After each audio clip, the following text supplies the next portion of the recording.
Confusion किसको है सो हमको नहीं समझ में आता है।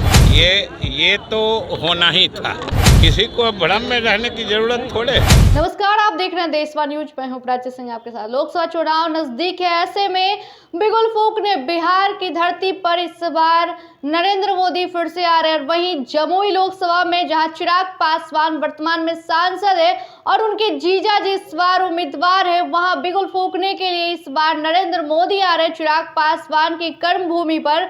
वहां से जब बिहार सरकार के मंत्री विजय चौधरी, वो भी नीतीश कुमार के करीबी और चहेते, जब उनसे पत्रकारों ने सवाल पूछा कि नरेंद्र मोदी बिहार आ रहे हैं, तो उन्होंने साफ तौर पे कहा ये खलबली तो सिर्फ महागठबंधन में होनी चाहिए। महागठबंधन में खलबली मची हुई है। जिस तरीके से नरेंद्र मोदी बिहार आ रहे हैं, वहीं 400 के पार की बात कर रहे हैं, तो ये तो खलबली होनी ही है।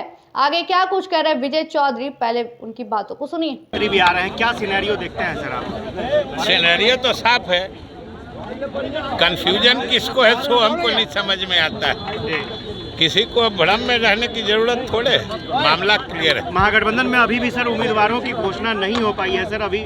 ये तो होना ही था।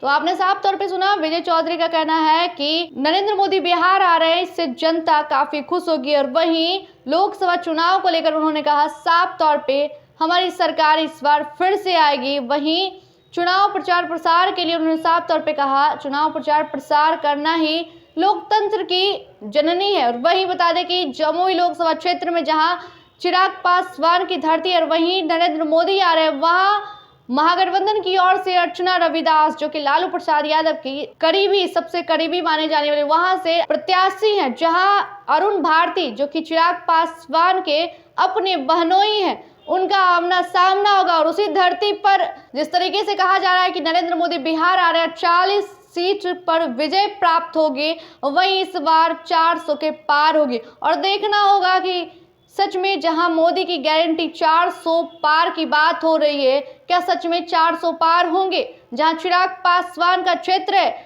वहां की जनता और वहां के कार्यकर्ता जिस तरीके से कह रहे हैं इस बार 40 की 40 सीट पर विजय प्राप्ति होगी, वही नरेंद्र मोदी का भव्य स्वागत करने वाले हैं। और वही देखना होगा कि आखिर क्या कुछ होता है। फिलहाल इस वक्त की खबर में इतना ही। देखते रहे देशवा न्यूज।